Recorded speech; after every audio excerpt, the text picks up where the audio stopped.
It was late October when I found the trailhead to what the locals called Doll's Hollow. I'd heard the stories about the place from a few people in town, rumors mostly, about an old hiking path deep in the woods where someone had hung dolls from the trees. They said it started years ago, though no one could pinpoint exactly when or why.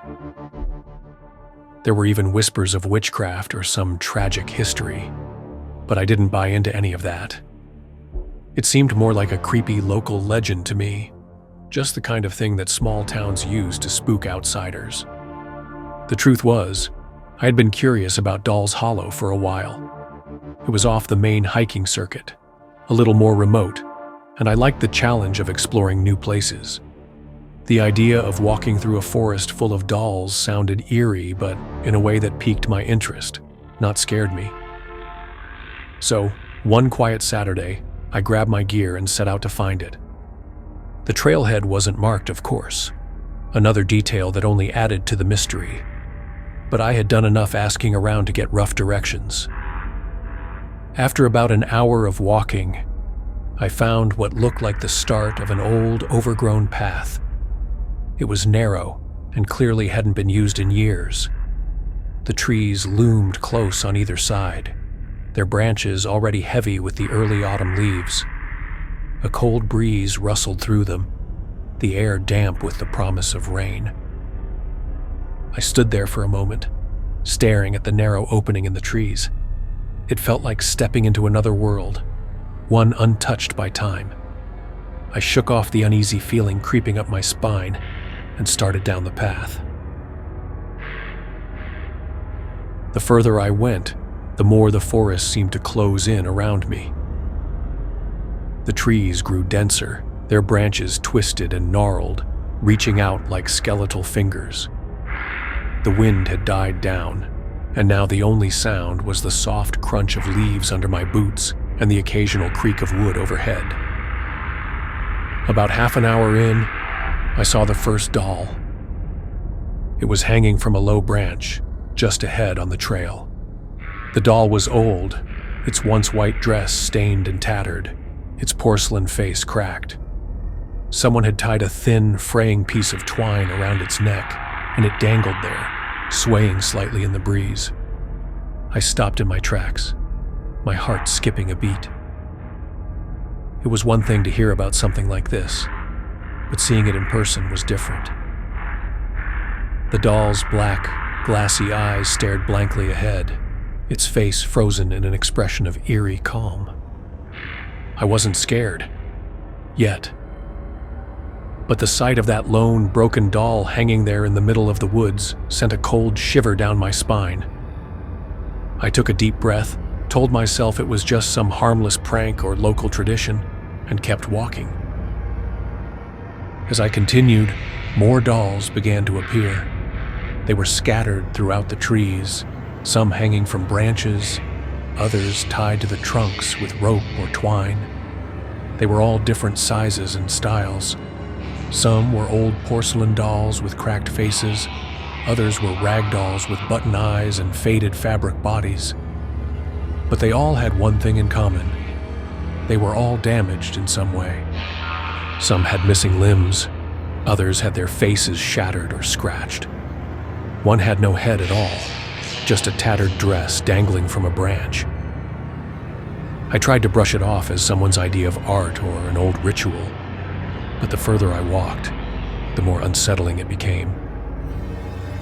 The dolls were everywhere now, hanging from every other tree, their blank eyes staring down at me. The path was getting narrower, the trees more twisted and overgrown. A thick fog had started to roll in, clinging to the ground and wrapping around the base of the trees like a shroud. I kept walking, feeling that familiar thrill of unease that comes with exploring the unknown. The dolls seemed to be getting older, more decayed the deeper I went, their once bright clothing faded and rotting. Some were so worn that their features were barely visible, their faces just hollow shells of porcelain or ragged cloth. Then I came to the clearing. It wasn't large, just a small open space surrounded by trees, but the sight that greeted me stopped me cold. Hanging from the branches of the trees around the clearing were dozens of dolls. They dangled from strings, ropes, and chains, swaying gently in the breeze. There were more dolls here than I'd seen on the trail, some large and lifelike, others no bigger than my hand. But what struck me most was how carefully they were arranged. They weren't just hung at random. There was a pattern, an order to their placement. The larger dolls were positioned higher up in the trees, while the smaller ones were hung closer to the ground. In the center of the clearing, directly in front of me, was a single, massive doll. A life-sized figure, dressed in a filthy, torn gown, its face cracked and disfigured. It wasn't just the sheer number of dolls that unnerved me. It was the silence. The clearing was dead still. No wind, no rustling leaves, just the hanging dolls and the thick, suffocating quiet. I took a step forward, my boots sinking into the damp ground, my eyes locked on the giant doll. Its glassy eyes seemed to follow me as I moved, though I knew that was impossible. I swallowed hard, suddenly feeling like an intruder in a place I wasn't meant to be. The air felt heavier here, almost oppressive. As I stood there, something caught my attention. Movement from the corner of my eye. My breath hitched, and I whipped my head to the side.